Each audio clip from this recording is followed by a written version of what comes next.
Magandang araw po, hapon sa lahat ng mga kapatid ko sa Jesus Carlos International Church.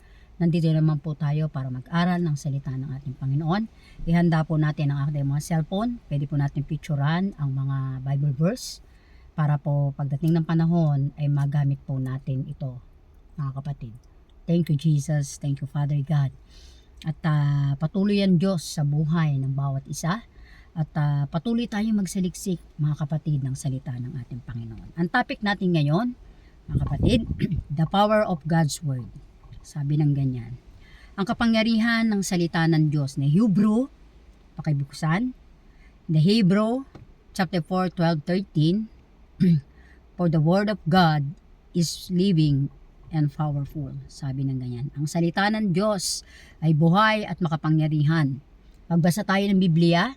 Mag-open po tayo ng Biblia. Ni Hebreo chapter 4 verse 12 and 13. Sapagkat ang salita ng Diyos ay buhay at mabisa at matalas kaysa alinmang tabak na may magkabilang talim at bumabaon hanggang sa paghihiwalay ng kaluluwa at espiritu ng mga kasukasuan at utak at madaling kumilala ng mga pag-iisip at mga haka ng puso. 13, at walang anumang nilalang na hindi nahahayag sa kanyang paningin, ngunit ang lahat ng mga bagay ay hubad at hayag sa harapan ng mga mata niya ong ating ipagsusulit. Alam po natin yan, mga kapatid. In John 1:1, pakilagay, in the beginning was Word, and the Word was with God, and the Word was God. Nang pasimula pa ay naaroon na ang salita at ang salita ng ating Panginoong Hesukristo. Alam po natin yan, mga kapatid. Ang Diyos ay nagsasalita sa kanyang salita. Yun. Maraming tao, maraming mga manluloko kasi nagbe-base sila, mga kapatid, ayon sa kanilang damdamin, hindi sa salita ng ating Panginoon. Ibig sabihin yung mga emotion. Amen? Hindi po sa salita ng ating Diyos. Yan. And that's why we need to go back to God's word, because the Word of God is very powerful. Alam nyo naman yan, napaka mahalaga ng salita ng ating Panginoon, dahil sa God's Word, kapag ito'y nabasa mo at ito'y sinagawa mo at nilagay mo to sa isip at puso mo, kapatid, mababago ka. Amen? Kaya marami ang sa church, maraming na church, kahit po sa labas na nakakilala sa ating Panginoon, talagang nagbago sila. Nagbago yung buhay nila, naging masagana yung buhay nila. Amen? Hebrew chapter 4 verse 12 to 13, bakit powerful ang Word of God? Bakit may power ang God's Word? Bago muna natin alamin ang lahat ng ito, tayo muna ay manalangin. Dakilang Diyos, salamat po ng marami sa araw na ito. Ikaw po, Panginoon, ang sumama sa iyong lingkod. At anuman po ang aking sasabihin, Panginoon, walang ibawas, walang ikulang. Ikaw po ang maggabay sa iyong lingkod. At sa mga makikinig ng iyong mga salita, nawa po ay magamit nila ito sa pang-araw-araw ng kanilang buhay. Maraming salamat po, Panginoon, sa lahat ng ginawa mo sa aming buhay sa araw-araw. At patawarin mo kami sa aming mga nagawang kasalanan. Sa ngalan ng Ama at ng Anak at ng Diyos ng Espiritu Santo. Ang lahat may sabi ng Amen and Amen. Palakpak muna para sa Diyos. Dapat lagi natin pinupuri ang ating Panginoon. Number 1, wisdom for living. It's give you wisdom for living. Ang Word of God ay nagbibigay sa atin ng karunungan sa uri ng ating pamumuhay. It's give you wisdom for living. It came from above. Amen? Galing po ang karunungan na ito sa taas, sa langit, hindi po galing sa ibaba. Lagi po natin tatandaan yan, ha? Huwag po natin kalilimutan yan. In Matthew, basahin natin, pakilagay ang verse. In Matthew chapter 7 verse 24, basahin natin. Kaya't ang bawat nakikinig sa aking mga salitang ito ay sinasagawa, ang mga ito ay mahahambing sa isang taong matalino na nagtayo ng kanyang bahay sa ibabaw ng bato. Amen? Hindi sapat ang makinig ng salita ng Diyos. Kailangan ito'y isinasabuhay. Ang bato ay sumasagisag kay Kristo, mga kapatid, at ang kanyang mga turo. No? Kapag ang buhay natin ay nakatayo sa pagsunod sa Kanya, tandaan natin yon, kaya kailangan lagi tayong sumusunod sa ating Panginoon. mananatili tayong matatag kahit dumaan sa mga pagsubok, nakikita sa gawa, hindi lang sa salita. Yan, hindi lang sa salita nakikita. Kaya nga, kailangan may gawa. Makikita sa ating buhay kung tayo pinagpapala, makikita sa buhay natin kung gumagalaw si Kristo, kasi nga the Word of God is very powerful. Amen? Dapat makita sa atin ang kapangyarihan ng salita ng Diyos. Wisdom for living, karunungan para sa araw-araw ng buhay. Example natin mga kapatid, no, sa God's Word, para maintindihan po natin. Dati, nung hindi ka pa nababago, hindi ka nag-church, hindi ka tumatawag sa ating Panginoon, so as in zero ka, wala kang alam. Nung nakabasa ka ng salita ng ating Panginoon, madumi yung bibig mo. Nagmumura ka, para sagot ka sa magulang mo, wala kang kinikilala, mayabang ka, mapagmataas ka. Nung nakabasa ka ng Word of God, nabago ka. This is a power of God's Word. Naintindihan natin, is give you wisdom for living. Ang salita ng Diyos ay nagbibigay ng karunungan para sa tamang pamumuhay. Hindi lang ito knowledge, ito ay divine direction. It teaches you how to decide, how to walk, how to live with purpose. Kailangan, lalo yung sa mga nag-aaral, kailangan may God's Word tayo sa ating buhay. Kasi walang magpapatakbo ng buhay natin kundi ang ating Panginoon lamang. Hindi tayo magkakaroon ng karunungan, hindi tayo magkakaroon ng takot kung wala tayong God's Word sa ating buhay. Kasi nga, ang salita ng Diyos ay may tabak ng may magkabilang talim, hindi babalik ito sa buhay ng bawat isa na walang nagaganap. Amen? And Proverbs 12:15 sabi, ang daan ng mangmang ay matuwid sa kanyang sariling paningin. O nakita nyo, ngunit ang taong marunong ay nakikinig sa payo. Naintindihan natin? Itinuturo ng talatang ito mga kapatid, ang taong marunong ay hindi nagtitiwala lamang sa sarili niyang pag-iisip. Sa halip, handa siyang makinig at matuto mula sa iba. Ang taong ayaw tumanggap ng payo ay maaaring magkamali dahil iniisip niyang lagi siyang tama. Sino-sino ito? Sino-sino yung dapat nating sundin? No? Una, yung counsel natin, yung magpapayo sa atin. Diyan sa church. Sino pa yung mga counsel natin diyan? Mga pastor. Sila si Slet, counsel natin yan. Kapag tayo nagkakaroon ng problema, kapag tayo sa church tayo, may mga hindi tayo alam mag-gitara, may hindi tayo alam na kumanta, may mga hindi tayo alam na gawin, sila yung ating mentor. Amen? Kaya nga sabi, ang taong matalino ay nakikinig sa payo. Because the Word of God is very powerful. Kaya nga, ang mga taong nakikinig ng salita ng ating Panginoon, sila'y tumatalino, tumatalas ang kanilang pag-iisip.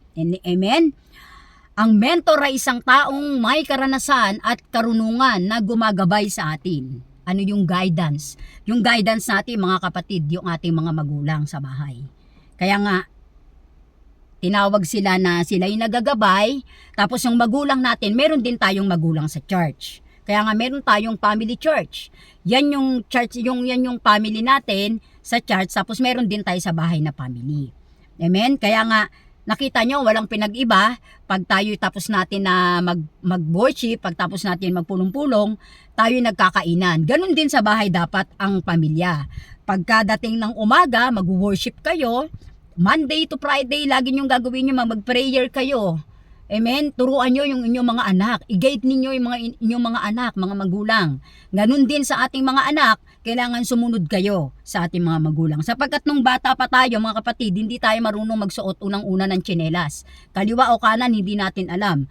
Yung nanay natin, tinuruan tayo kung paano magsuot ng tsinelas. Tapos nung lumaki na, tinatadyakan na lang yung nanay, yung tatay. Hindi marunong tumanaw ng utang na loob. Hindi marunong tumanaw ng utang na loob sa ating Panginoon. Kasi nga wala siyang alam pagdating sa guidance. Hindi siya nagabayan. Unang-una ang mga magulang dapat ginagabayan natin ang ating mga anak. Hindi siya nagabayan, hindi siya nabigyan ng tamang aral. At sa mga bata naman na nabigyan ng tamang aral, dapat sinasabuhay natin to. At hindi tayo lalago kung walang God's Word ang ating buhay. Dapat meron tayong takot sa Diyos, unang-una, at magbasa tayo ng Biblia para maintindihan natin ang katotohanan. Palakpakan natin ang ating Panginoon. Is give you wisdom for living. Ni Joshua, pakilagay, in Joshua chapter 1 verse 8 and 9, this book of the law shall not depart from your mouth, but you shall meditate on it day and night, so that you may be careful to do according to all that is within in it. For then you will make your way prosperous, and then you will have success. Naiintindihan po ba natin ito, mga kapatid? Walang tunay na success na nagbibigay sa atin at prosperity na, sa mga tao na nagme-meditate. Pag sinabing meditate, babad ka, saturated, puno o lubusang na puno sa salita ng ating Panginoon. Palakpakan natin ang Diyos. Amen? Pag wala tayo nito, hindi tayo babad. Tandaan mo, bababad ka lang sa kasalanan, pero hindi ka babad sa salita ng ating Panginoon. Napaka-importante yan. Example natin yung meditate para lalong maintindihan, mabilis lang. Marami niyan dito, baka, sheep, kambing sa forest. Nagkakain sila, kumakain sila ng damo. Yung damo, pag inilagay nila yon sa kanilang bunganga, ginigiling nila yon ng mabuti. Amen? Ginigiling nila yon. Dinudurog nila ng mabuti yung damo, yung pagkain, bago nila lulunin. Ganon dapat ang salita ng ating Panginoon. Gigilingin natin ang gigilingin bago natin lulununin, isasok natin sa ating puso, ipasok natin sa ating isip, at gagawin natin ito sa pang-araw-araw ng ating buhay. Palakpakan natin ang ating Panginoong Kristo. You shall meditate on day and night, so that you may careful to do according to all that is within in it. What is the outcome? What is the outcome? For they you will make your way prosperous, and that you will have success. Ang pagpapala na mula sa langit, ang tagumpay na mula sa langit. Hindi ka magtatagumpay kung wala kang salita ng ating Panginoon. The Word of God is very powerful. Amen? Tandaan natin niya, mga kapatid. Ang prosperity in life, masagana maunlad, pinagpapala ka ng wala kang kabalasyan. Amen? Hindi ka lagi nasa ospital. Ang prosperity in life, mga kapatid, meron kang tunay na pagkaunawa pagdating sa wisdom, pagdating sa katahimikan, pagdating sa mga pagpapala. Alam mo dapat ito. Kaya nga dapat nakikita sa buhay natin ang kakawangis ni Kristo. Kailangan nakikita to, hindi basta patotoo lang. Magpapatotoo tayo, hindi naman pala totoo. Pupunta ka dyan sa harapan, tapos sasabihin mo pinagpala ka, hindi naman pala totoo. Puro blessing ang sinasabi mo, pero marami kang mga kabalisaan. Hindi ganyan ang God's Word. Ang God's Word nagsasalita ng katotohanan. Palakpakan natin ang ating Panginoon. Naintindihan natin ito? Ang prosperity in life, masagana. Walang kabalisaan, may peace of mind ka, kasi nga alam mo ang salita ng Panginoon, yun lang ang pinangahawakan mo sa iyong buhay. Hallelujah. Ang taong pinagpapala, tandaan nyo kapatid, si Lord, holistic magbigay ng blessing. Holistic. Ibig sabihin ng holistic, unlimited. Lahat ay naandyan na. Kompleto na yan, mga kapatid. Wala ka nang hahanapin dyan. Amen? Because this is God's Word. The very important na meron tayong pagkaalam sa salita ng ating Panginoon. Sa unang Thessalonica chapter 5 and 23, pakilagay, naway lubusan tayong pabanalin ng kapayapaan, at ang inyong espiritu, kaluluwa, ay manatiling walang kapintasan sa pagparito ng ating Panginoong Hesukristo. Naintindihan? Ang taong prosperous, meron siyang habag. Hindi na natin kailangan sabihan pa. Alam natin unang-una the tithes and offering. Alam natin yan na kaya tayo nagbibigay hindi para payamanin ng church, hindi para payamanin ng bishop, hindi para payamanin ng kung sino. Kaya ka nagbigay dahil mahal mo ang Diyos na iyong pinaglilingkuran. Amen? Yun. Alam nyo ba ang tithes and offering, pag nabigay ka, yan ay pinapanalangin. Hindi lang yan para naglagay ka dyan, para dumami o para kung ano. Kaya ka naglagay dyan, ipag-pray mo yung kapatid mo na magbago, yung pamilya mo na madala mo. Yan ang totoo. Amen? To base my experience, pag ako po ay naglalagay kami ng tithes and offering, pinagpe-pray po namin, Lord, Tulungan mo po kami, ingatan mo po kami sa araw-araw ng aming buhay. Hindi lang po yan tungkol sa blessing. Hindi lang po yan tungkol sa mga pera. Hindi po, yan po ay pag-iingat ng ating Panginoon. Because the God's Word is very important. Amen? Pag wala kang salita ng Panginoon, wala kang pangahawakan sa buhay mo mga kapatid. Tandaan nyo po yan. Palakpakan natin ang ating Panginoon. You will make your way prosperous, then you will have success. Magiging maunlad ang inyong landas at makakamit mo ang tunay na tagumpay kapag ginamit mo ang God's Word. Amen? What is the key? Ano yung key? You meditate on the Word of God day and night. Nakita nyo yon, yung sinabi ko doon sa altar place? Day and night. Kailangan babad tayo doon. Amen? Kaya nga ako, pag umuwi ako, doon pa lang sa trabaho, nasa isip ko na lahat ng Bible verse. Pag uwi ko, bago ako matulog, bago pahinga, nag-aaral ako 3 hour. Pag gising ko na madaling araw, prayer to 5 minutes ako nagbabasa ng Biblia. Ibig sabihin, saturated, babad, o lubusang napuno sa salita ng ating Panginoon. Ganyan ang buhay ng Kristiyano. Hindi lang sa church. Amen? Labas-labas, pag may time, evangelism. Amen? Hindi lang basta ganyan lang. Kailangan tayo may gawain sa ating Panginoong Jesucristo. Amen? Huwag tayong tatambay-tambay lang yan. Amen? So kapag nagpipray tayo, pag walang God's Word, wala yun, kulang yun. Kailangan pag nagpipray tayo, may God's Word. Amen? Sinong tatawagin mo doon kung walang Kristo?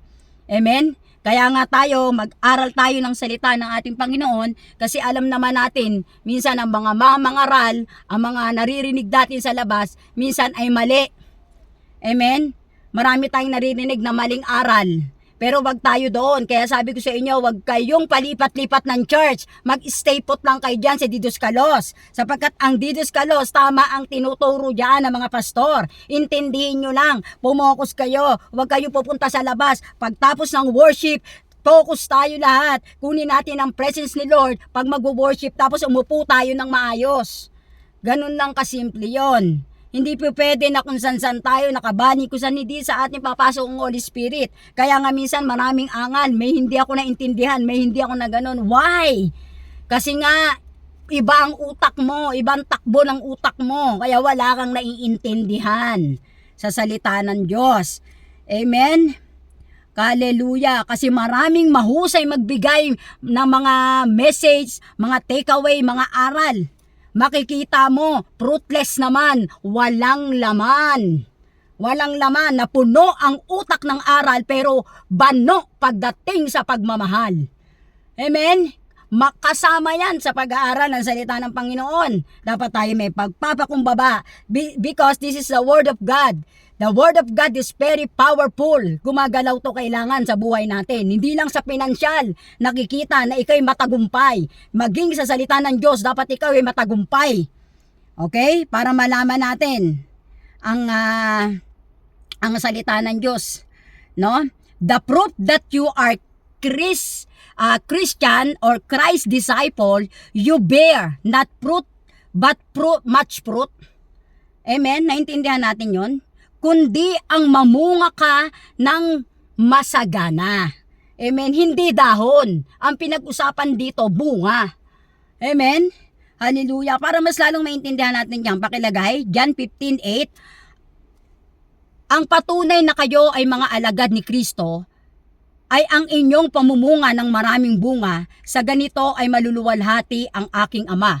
Ang tunay na alagad ni Kristo ay makikilala hindi lamang sa kanyang mga sinasabi, sabi ko sa inyo, kundi sa bunga ng kanyang buhay pag-ibig, kabanalan, pagsunod, mabubuting gawa at pagdadala ng iba kay Kristo. Kaya sabi ko sa inyo, magdala kayo ng kaluluwa dahil pagpapalain kayo ng Diyos. Magdala kayo ng kaluluwa sa paanan ng ating Panginoon. Amen? Mabubuting gawa at magdala ng iba kay Kristo. Ang layunin ng Diyos ay hindi lamang tayo'y mamunga, kundi mamunga ng marami para sa kanyang kaluwalhatian. Palakpakan natin ang ating Panginoon.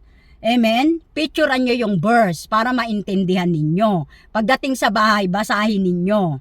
Kapag merong kulang, pumunta kayo kay Bishop. Amen? Sabihin nyo, kulang yung ng pastor mo, mali-mali yung O, sabihin nyo. Kasi nga, walang perpekto. Lahat tayo nagkakamali. Amen? Hallelujah, purihin ng Diyos sa buhay ng bawat isa. O, bigyan natin nyo ng supporting verse. Psalms 119, verse 105. Ilawan sa aking mga paa ang iyong salita. O, nakita nyo? At liwanag sa aking landas. Hallelujah. Solomon asking for wisdom. 1 Kings chapter 3 and 9, hindi humingi si Solomon ng riches or fame. Humingi siya ng wisdom. Bakit? Bakit wisdom ang hiningi niya? Dahil alam niya na ang tunay na tagumpay ay nanggagaling sa God's given. God's given. Wisdom, not human ability. Nakuha nyo? Ito ang prayer ni Solomon. Hindi siya humingi ng long life, hindi siya humingi ng riches, hindi rin siya humingi ng pagkapuksa ng kanyang mga kaaway. Ang hiningi niya ay wisdom to lead. Gabay, karunungan. Naintindihan? Ano yung main message? Humility Solomon recognize is limitation, dependence on God. He asked for divine wisdom, not human wisdom. Purpose-driven request, wisdom not for himself, but to serve God's people. Serve God's people. Ayan, malinaw ang sinasabi ng ating Panginoon Jesucristo. Early wisdom, he started right. Solomon ay anak ni David. Bata pa siya ng maging hari. Kaya alam niyang wala at kulang siya ng experience. Kaya ang unang ginawa ni Solomon ay nag-pray siya. Dito ay pinakita ni Solomon na ang tunay na leadership ay nagmumula sa pagpapakumbaba. Amen? Kaya nga noong nakaraan, ako'y sinubok ng ating Panginoon. Binigyan ako ng ating Panginoon ng counsel. Amen? Kasi hindi ako pababayaan ng Diyos. Binigyan niya ako ng counsel, kaya kasi sabi ng Panginoon, huwag kang umarte dyan. Bumangon ka. Kasi ang pinasok mo, leadership. Amen? Discipleship. Hindi ka naman Star Trek. Hindi ka artista. Hindi ka anak ni Sharon Cuneta. Hindi ka anak ni Vilma Santos. Anak ka ng Diyos. Bangon. Angat. Okay lang yan. Lord, masakit Para akong dinudurog. Hayaan mo na. Sa susunod, hindi ka lang kakaladgarin ng kaaway ng demonyo. Babalugbugang ka pa niyan. Susuka ka ng dugo. Okay lang yan. Ako nga Nagpasan ako ng krus para sa kasalanan mo. Namatay pa ako para tubusin kita ng kasalanan mo. Huwag kang mag-arte. Bangon. Hindi kita pababayaan. Palakpakan natin ang ating Panginoong Jesucristo. Amen? Golden years, the wisest king in Israel history, King Solomon, the prayers of the Lord is the beginning of wisdom. The Proverbs 9 and 10, ang pasimula ng takot, ang pasimula ng takot sa Diyos. Amen? Ay pasimula ng karunungan. Naintindihan natin? Pag may takot tayo sa Diyos, yun ang simula ng ating karunungan. Kaya kailangan matakot tayo sa Diyos. This is the word of God. Andyan ang bawal, andyan ang mabuti, lahat kompleto na rito. Kaya dito lang tayo. Huwag tayong makinig sa mga kung saan man dyan mga kulto. Kaya straight lang kayo dyan, stay put lang kayo dyan sa church. O dyan sa ating upuan, sa church sa Dioscalos. Amen? Hallelujah. Proverbs 12:15, the way of a fool is right in his own eyes, but a wise man is he who listen to counsel. Naintindihan nyo? Kaya mga bata, makinig kayo sa inyong mga magulang. Yan ang ating guidance. Kung sa church din, makinig din kayo kay Brother To, kay Sislet, sa mga pastor, makinig kayo. Kasi yan yung ating leadership. Yan ang ating mga counsel, yan ang ating guidance. Yan yung magagabay sa ating dyan sa church. Kasi one family tayo. This is a mother church. Dioscalos. Amen? Kay Lord ang loyalty, hindi sa church. Kaya ka pumupunta dyan, hindi para kay bishop, para sa pastor, hindi. Para tayo lang makinig ng salita ng ating Panginoon dahil ang sasabihin nila ay galing sa Diyos. Naintindihan natin? Kaya sundin natin ang ating mga magulang. Kaya sabi dito, mga anak, sundin ninyo ang inyong mga magulang sa Panginoon sapagkat ito ang nararapat. In Efeso chapter 6, 1 and 3. Naintindihan natin? Kaya nga, mag-ingat tayo sa mga maling turo, maling mga kung ano-ano masin. Kaya dapat tayo yung nagsasaliksik ng salita ng ating Panginoon. Number 2, Protection from deception. It protects you from deception. Bakit may power ang God's Word? Sa panahon ngayon, maraming fake teachers, false belief, and worldly influence. Marami yan, mga nagtuturo ng mga kung ano-ano, mga mali, mga maling aral, nakikita nyo yan, kaya mag-ingat kayo. Kaya sabi ko sa inyo, mag-ingat kayo, mag-aral ng salita ng ating Panginoon. Basahin natin Matthew 4:4. Sabi dito, hindi lamang sa tinapay nabubuhay ang tao, kundi sa bawat salita nagmumula sa bibig ng Diyos. Dapat ang kinakain natin ay salita ng ating Panginoon. Ang problema sa panahon ngayon, lalo sa social media, ang kinakain ng tao ay worldly. Ang kinakain ng tao ay puro kasamaan. Amen? Naintindihan niyo yun? Kasabi ng Panginoon, kumain tayo ng buhay na walang hanggan. Yun ang sinasabi dito. Protect you from deception. Protection laban sa panliling lang.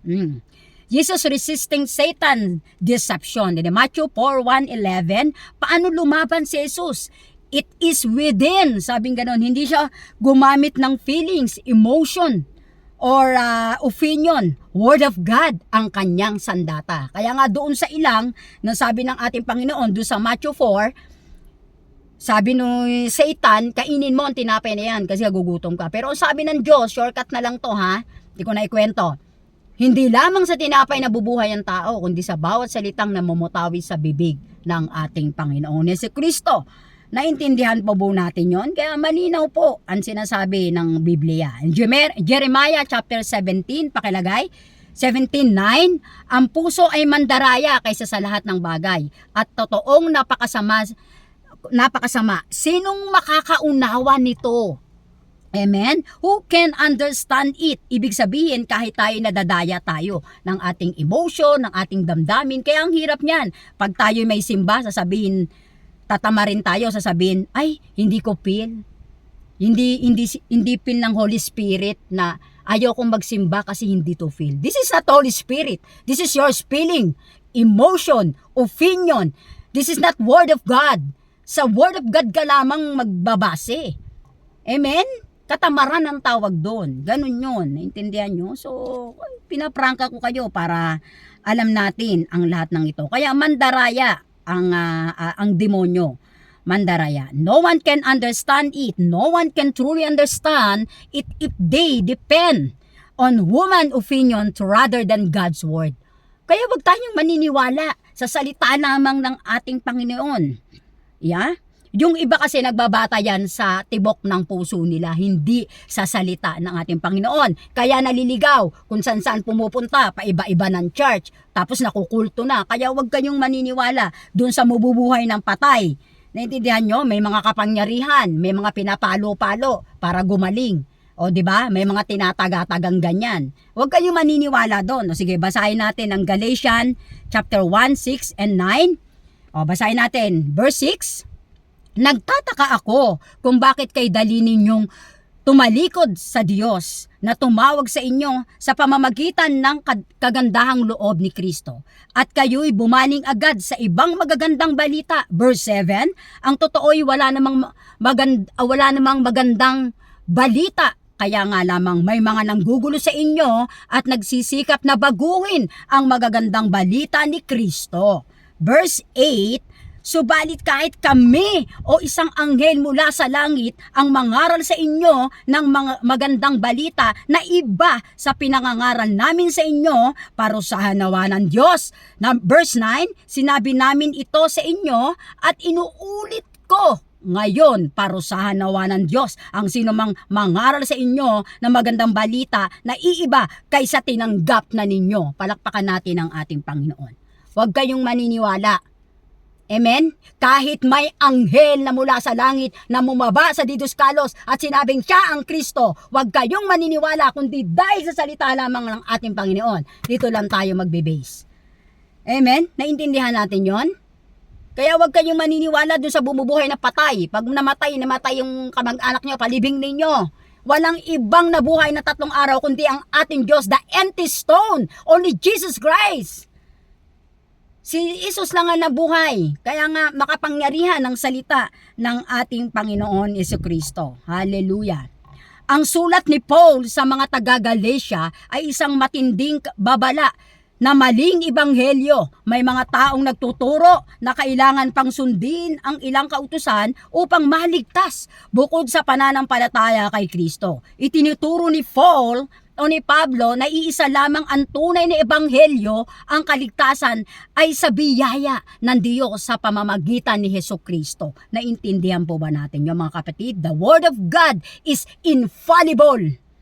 Ang salita ng Diyos ay hindi na nagkakamali, hindi nagbabago, mananatiling totoo, magpakailanman. Amen? Palakpakan natin ng Diyos na buhay. Hallelujah.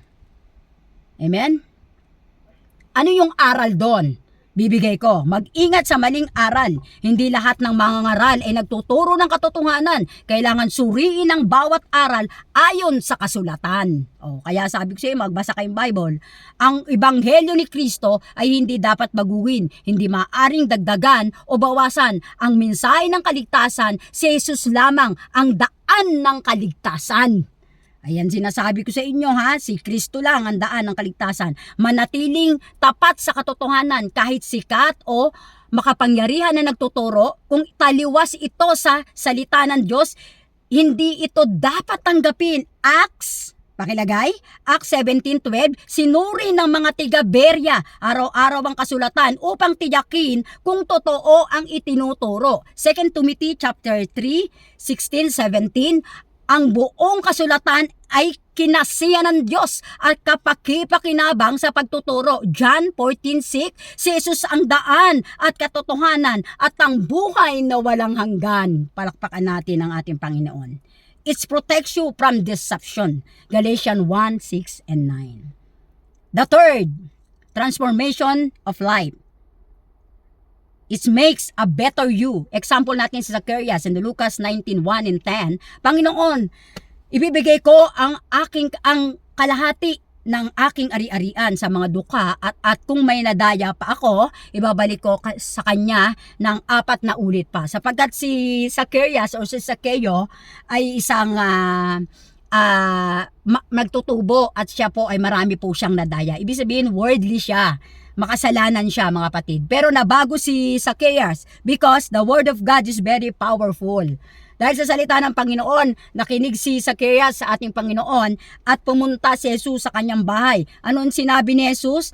Ngayon ay dumating ang kaligtasan sa bahay na ito sapagkat ang taong ito ay anak din ni Abraham, sapagkat ang anak ng tao ay naparito upang hanapin at iligtas ang nawawala. In the Lucas 19:9 and 10. Amen? Naintindihan nyo? And also Nicodemo. Ano sabi Nicodemo dito? Si Nicodemo ay isa sa Pariseo at pinuno ng mga Hudyo. Ano ang sabi doon?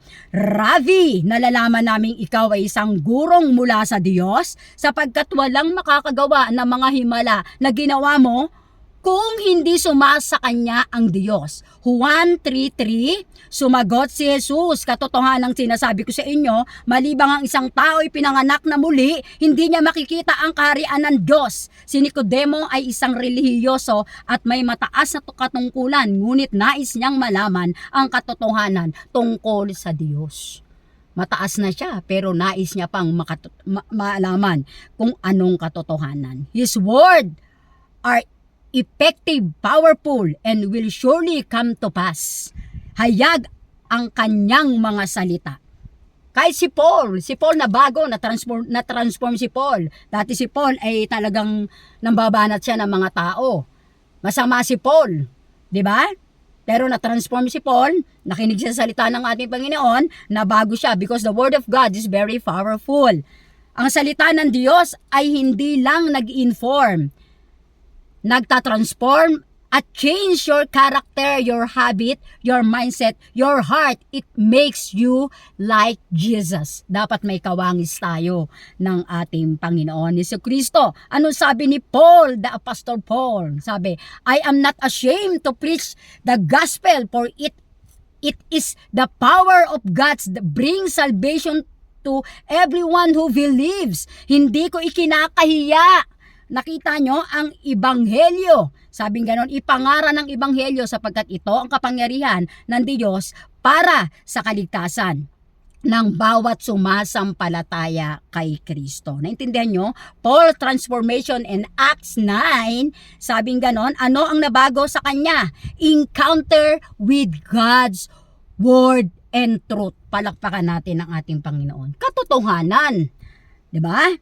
The power of God's Word. Ang tao na binabago ng ating Panginoon, sabi dito, tandaan ninyo, ganito yung pakiramdam o feeling. Sabing ganon, higit sa kanais-nais kaysa ginto, oo, kaysa maraming dalisay na ginto, at higit na matamis kaysa pulot, at tulo ng pulok pukyutan. In Psalms 19 and 10, ganon po katamis ang salita ng ating Panginoon. Ganon tayo kamahal ng ating Panginoon. Amen? Naintindihan po ba natin ito? Kaya magbasa po tayo ng Biblia para maintindihan natin ang sarap ng mag-aaral ng salita ng ating Panginoon. Prosperous and that you will have success. Magiging maunlad ang iyong lakad at magtatagumpay ka. Amen? Yung supporting verse, Roma 12:2, be transformed by the renewing of your mind. Magbago kayo sa pamamagitan ng pagbabago ng inyong pag-iisip. Yon, kaya nga kailangan tayo'y nababago. Pag tayo po ay Christian, tayo nakakapakinig ng salita ng Panginoon, wag na po tayong pasabit-sabit sa mga kasalanan. Magdiretso lang po tayo para maintindihan natin ang salita ng ating Panginoon. The Word of God is not just a book, it is the power, life, and truth. God's words reveal deception, transformation your life. Kung gusto mong mabago ang buhay mo, kapatid, mabago ang pamilya mo, mabago ang future mo, start with the Word of God. Palakpakan natin ang ating Panginoon. The power of God's Word. Ang kapangyarihan ng salita ng Diyos in the Hebrew 4:12-13, for the Word of God is living and power. May power. Kaya pag hindi mo yung ginamit, mabubulok. Kailangan gagamitin mo ang God's Word sa iyong buhay, mga kapatid. Amen? Kaya kalimutan ng kasalanan, iwanan ng kasalanan, kung ano yung mabasa natin sa Bible, yun lang ang ating susundin, mga kapatid. In Joshua 1:8, meditate on it day and night, then you will prosperous and have good success. Pagbulay-bulayan mo o pagbulay-bulayan natin ang salita ng ating Panginoon at magtatagumpay ang bawat isa. Palakpakan natin ang ating Panginoon. Mag-conclusion tayo. Amen. Hallelujah. Salamat sa Diyos. Napakabuti ng ating Panginoon sapagkat ako din po ay na-transform. At ako po ay grade 4 student, but hindi ko po alam na nakarating ako sa UK. Hindi ko po alam na nakapag-asawa ako ng Christian din. So, kaya sa mga kabataan, laban lang. Huwag tayong hinto. Kailangan, kahit sa mga kabataan, nakatapos tayo ng pag-aaral. Tandaan natin, kailangan ang buhay natin may God's Word. Pag walang God's Word ang buhay mo, kapatid, kahit gaano ka nakatapos, kahit gaano ka saan ka nakarating, babagsak ka pa ang buhay mo pag walang koneksyon sa ating Panginoong Hesukristo. Basahin natin ang conclusion, pakilagay. Ang salita ng Diyos ay hindi lamang isang aklat na binabasa, kundi ang buhay na tinig ng Diyos na nagpapabago ng buhay. Ito ang nagbibigay ng karunungan, nagpapatibay ng pananampalataya, nagtutuwid ng ating landas, at umaakay sa kalooban ng Diyos. Kapag sinasabuhay natin ang kanyang salita, nararanasan natin ang kanyang pagpapala, paggabay at tunay na tagumpay. Kaya't ingatan, pag-aralan at sundin natin ang salita ng Diyos araw-araw sapagkat ito ang kapangyarihan nagbabago ng puso at naglalapit sa atin kay Hesukristo. Naintindihan po ba natin ito, mga kapatid? The Word of God is very powerful. Matindi yan, kapatid, kapag ginamit mo ang God's Word. Kaya nga patotoo ko sa inyo, yung aking kapatid, addict na yun sa salita ng ating Panginoon. Hindi siya mapakali pag nakakalimutan ko kasi I'm busy, no, sa trabaho talaga. Nakakalimutan kong sendan siya. Tapos nagpaparamdam siya sa akin na, sister, kapatid, nabasa ko na yung ganyan. Amen, praise the Lord, hallelujah. Isipin mo dati, palamura yun para sagot sa magulang. Pero ngayon, ang lumalabas sa kanyang bibig, amen, hallelujah, praise the Lord. Magsisimba na ako. Kailangan kong baguhin ang sarili ko. Kailangan kong hanapin ang sarili ko. Hahanapin ko ito sa Diyos, hindi sa labas, hindi sa tao, kundi sa Diyos lamang magmumula ang kapangyarihan na ako'y mabago. Amen? Dapat gawin natin ito. Kaya nga ang salita ng Diyos, kahit babasahin natin ito, kung hindi natin maiintindihan, hindi natin ipapasok, hindi natin i-apply sa ating buhay, useless yun. Kaya nga dapat ito ginagamit, hindi dapat bulumulok. Amen? Lalong-lalo na sa mga lingkod ng ating Panginoon. Alam natin ang pag-ibig dapat sa ating kapwa. Alam natin tumulong sa church. Pag alam naman natin ginagawa yung church at meron tayong kaunti, kahit man na 1 kilong semento, magbigay tayo. Amen? Kahit natapos na yung pledge natin, hindi matatapos ang ating pagbibigay sa ating Panginoon. Hanggat binibigyan ka ng trabaho ng Diyos, malakas ka, araw-araw gumigising ka ng umaga, pagpapala sa Diyos, dapat bigyan mo ang Diyos.